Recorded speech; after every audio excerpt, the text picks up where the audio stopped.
Hello, my Green Zone friends.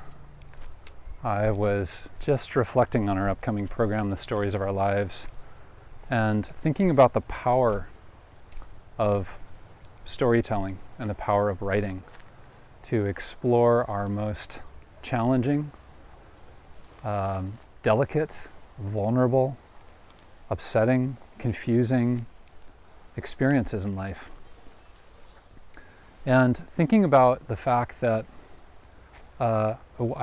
long ago in graduate school, I actually wrote an essay about a period of life where I was depressed in my early 20s.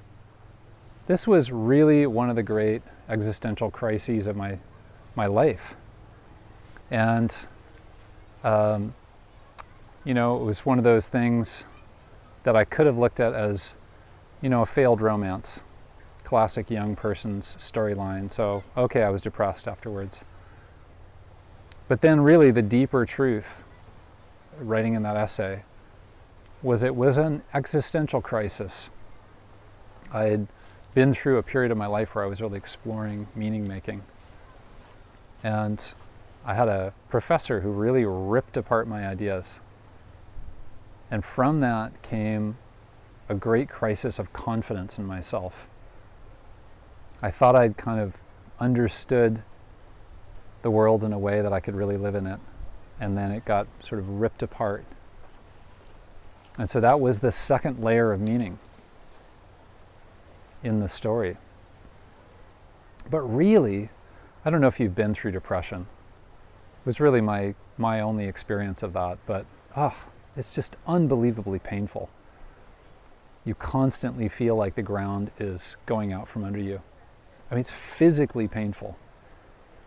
So writing about it took me back into those places, but from a kind of safe position.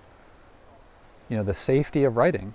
There's something safe about touching these things through the kind of layers of language that allow us to relax into the experience a little more than we actually could in the moment. And a big part of what I discovered was the kind of natural pattern of how I fell apart for that period of time and how I came back together. And using natural metaphors, the metaphors of ecosystems, the metaphors of how flocks of birds fly and separate and then come back together and self-organize into these beautiful shapes. I don't know if you've seen that with big flocks of birds. But I could really feel that in myself, how I had traveled through this journey that was incredibly painful, this falling apart journey, and how I had come back together and allowed me to look at my whole life with a new set of eyes. So these are the kinds of things we're going to explore in this course. We're going to begin to explore just little touches, little, tips of the iceberg, so to speak. And I hope you join us. There's a lot to uncover in the richness of your own experience. Take good care.